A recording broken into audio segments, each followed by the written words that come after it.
unique event featuring our hero, Mr. Alan Howling Laud Hope. Normally I would do this off the cuff, but because of the time constraints, I'm going to read it because it'll be so much quicker. Yeah, we'll get on with it. Oh, charming, I've only been out 30 seconds. Right, as you probably know, this is Wetherspoon's first ever National Treasure Award. So not only has it been given to Alan Howling Laud Hope, but it's actually been awarded to the Prince Arthur pub, which is quite a tribute. I originally floated this National Treasure Award idea with Wetherspoons in October last year. I was fed up with the old poor quality photos on the wall of the Prince Arthur. I got the final go-ahead from Wetherspoons just before Christmas, but I knew Tim Martin still had to sign it off before anything went up on the wall in the Prince Arthur. The original agreement with Wetherspoons was to have a small montage containing 6 photos and a short narrative, but I went for broke and it's paid off. Tim Martin was personally involved and supported my proposal that Alan Hope should become the very first recipient of this Wetherspoons National Treasure Award. And he's also the first person in a Wetherspoon pub who's got their photo on the wall who isn't dead. Oh, sorry. Is that? Can somebody check his pulse, please? Somebody said everybody wanted to know what this award was all about, and one person said to me, he's here tonight, and they said, if you can't tell me what it is, can you tell me what the size is? I said, it's about 6 foot by 3. And he said, it's not a bloody coffin, is it? With a considerable help, individual skills and expertise of a lady who's here, Tina, you want more pixels, Hoffman, who runs Fleet community website for Fleet's Sake, we managed to pull together a portfolio of 24 top quality photos that all met Wetherspoon's criteria. I then went through a very difficult sign-off process involving lots of different departments of Wetherspoons to finally achieve Tim Martin's sign-off and approval in May. Right, let's talk about Alan's connections to Wetherspoons. Alan admires Tim Martin and loves what he's done to preserve heritage buildings on high streets, all the cinemas, banks, theatres and post offices, which have all been preserved and converted into a Wetherspoon pub. Alan was one of 25 people invited to Tim Martin's special 40th year anniversary in December 2019. And he also visited Tim's very first Wetherspoon pub in Muswell Hill, which was opened in December 1979. Wetherspoons now sponsor Alan at all these parliamentary elections. Alan always promotes the Wetherspoon brand, very often on his giant rosette.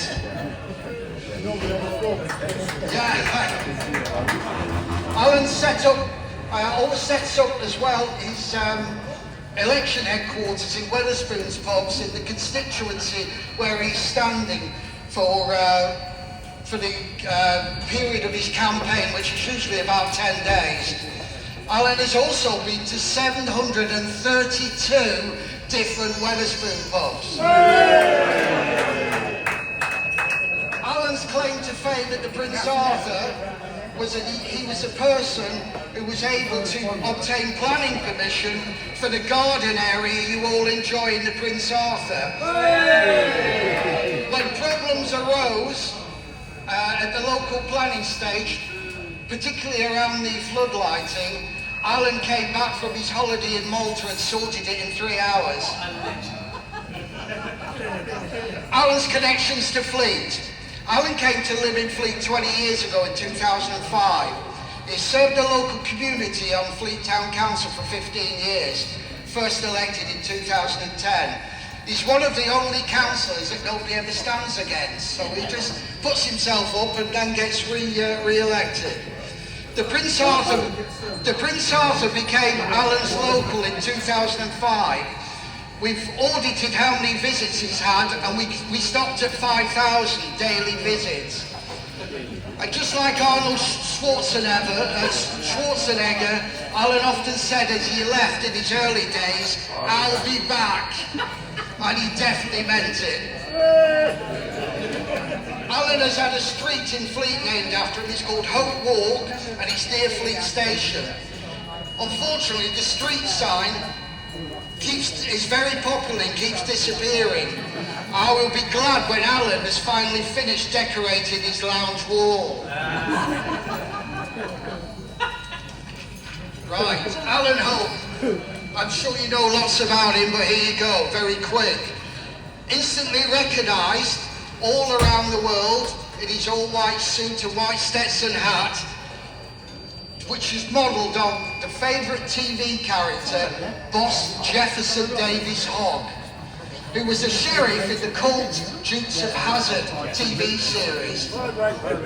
Tim Martin was also a big fan of that programme, and he chose Boss Hogg's JD initials and the name of a teacher in New Zealand who said he would never be a success in life, called Mr. Weatherspoon. And that's how the name JD Weatherspoon, the pub chain and the hotel business, all came about 40 odd years ago. Alan was the Ashburton mayor on 2 occasions. These days he could be a nightmare on the bloody high street every occasion. I also remember those famous sayings, we all need hope in our life, but it's often the hope that kills you. Alan owned the first driverless car in Fleet. His car knows its own way from the Prince Arthur pub, via Fleet Station, and all the way back to Alan's home. We think it's probably done it about 5,000 times. And the policeman over there! No. Well, you're not driving, Alan. What are you worried about? Alan is one of the very few authors whose first book has sold over 1,000 copies and achieved an Amazon rating of 4.85 out of 5 from more than 100 Amazon confirmed buyers of his book. They're on sale here. Oh! Tonight. Going back to the 60s now, Alan was a well-known rock and roll singer in his early life. Hold on, we haven't got a music license.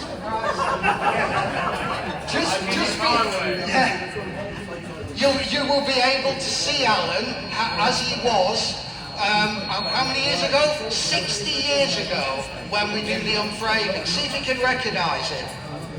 He's about 6 stone wet through and 5'3". His stage name back in the 60s was Kerry Rapid. His main claim to fame was in December 1961 when the Beatles came to Aldershot for the first and only time. Alan sold out his venue in Aldershot the very same night, just half a mile down the road, and he had 20 times more people there watching him than attending the Beatles event half a mile away. Yeah. Alan also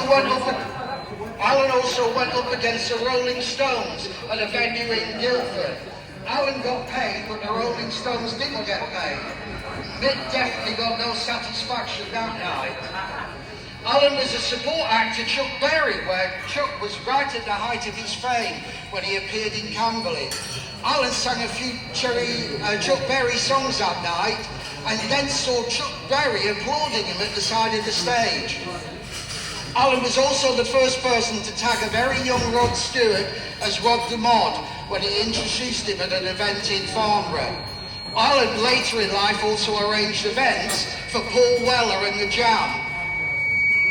Alan has appeared on a lot of TV shows, just a few of them: the BBC Politics show 3 times, Top Gear once, Surprise Surprise with Cilla Black, Saint and Greavesy, and the Nigel Farage show on GB News. I said Top Gear. Here's some British records achieved by Alan Hope.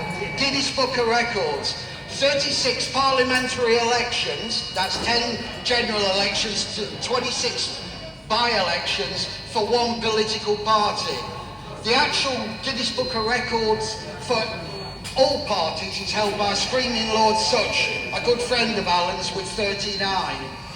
Guinness Book of Records again, he's the only person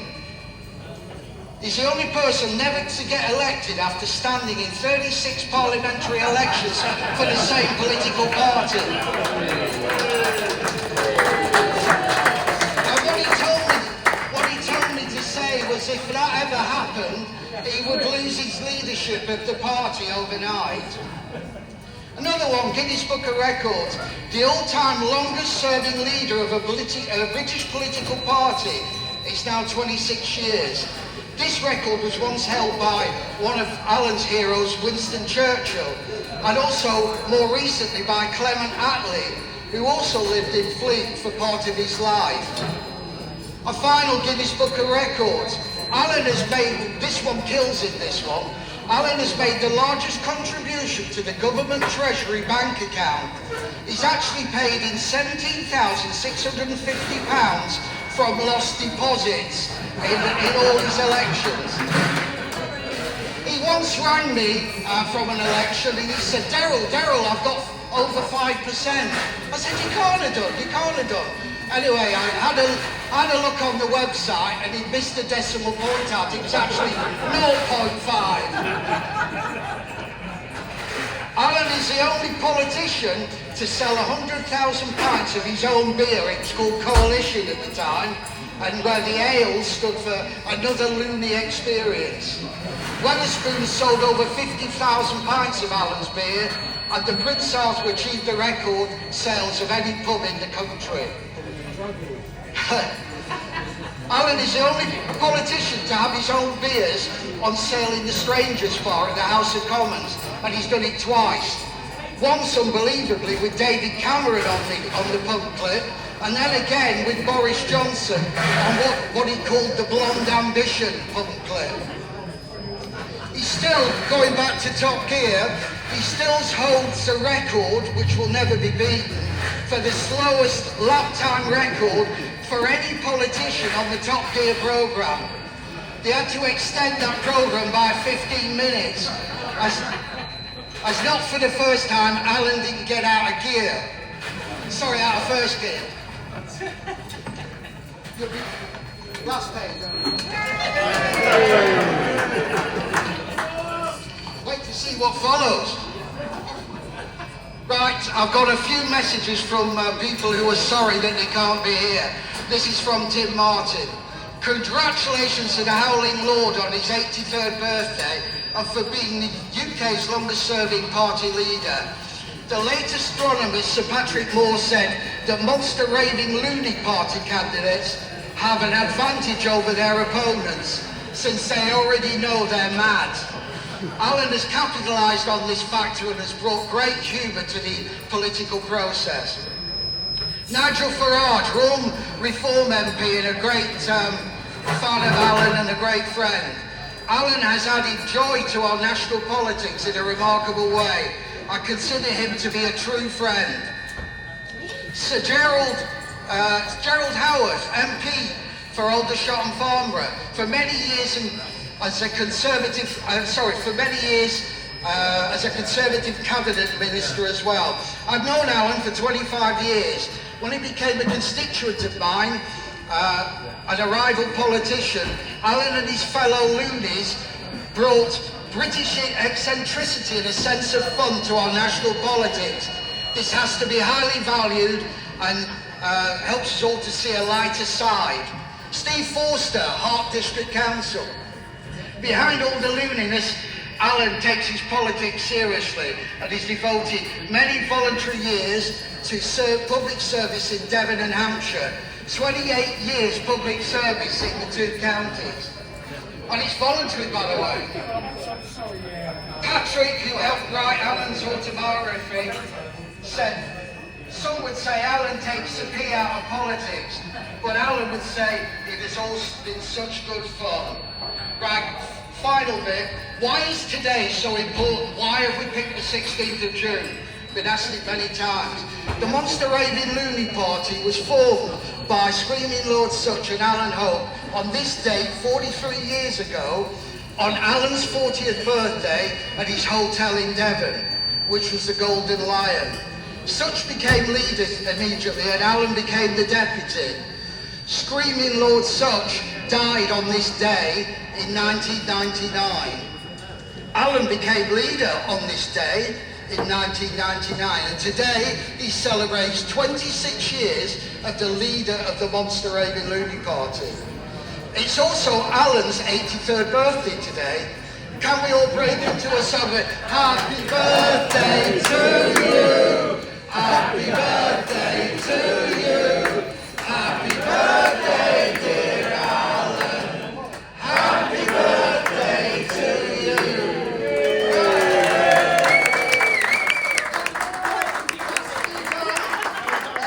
Starting stage 3 and everywhere else, Mr. Alan Hope.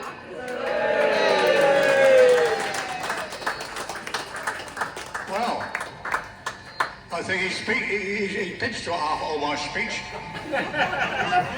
I've got nothing left to say. I'd like very much to thank Darryl for what he's done to get this off the ground and get it going. And as he said earlier on, Tina Hoffman, Tina, thank you very much as well. And everybody else who joined in, Steve and Joy, and they brought the PA along tonight. Thank you very much. And everybody else who had anything to do with this, thank you. I moved to Fleet in the year 2005. That's right. Done it. The year 2005. Fleet is such a nice place. I found it so lovely. I found the Prince Arthur. I come in the Prince Arthur and found a lot of nice people, and I got on very, very well with people here, and I've stayed here ever since. The people of Fleet themselves are wonderful. If they weren't so wonderful, I probably wouldn't be living here. So thank you very much, all you people who live here now. Thank you. I intend to carry on. Yes, I've stood for Parliament now 36 times, but I want to make it 40. I want to overtake Screaming Lord Such. I've got 4 more to go. Will I do it? Yeah! Of course I will. There's 3 by-elections pending very, very shortly, and I shall be doing one of those, I'm sure. So there'll be 3 more to go then. I can't say much more than that. I'm so proud and so privileged for Wetherspoons to recognise myself as their first recipient of the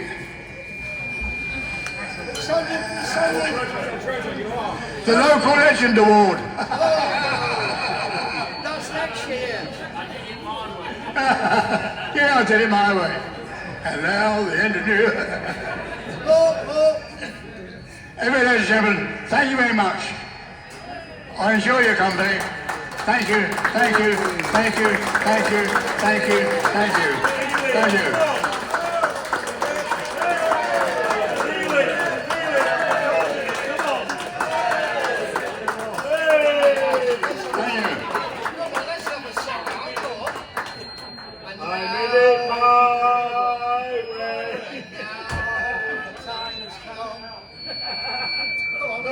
That's our music. And now, the end is near.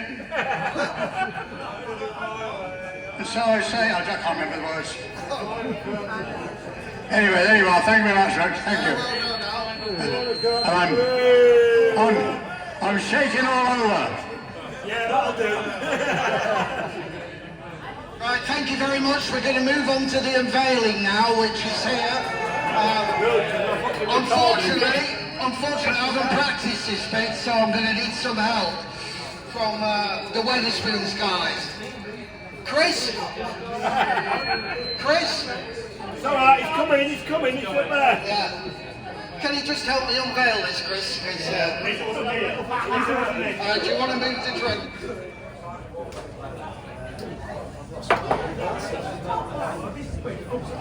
Not there, they're the last ones to leave.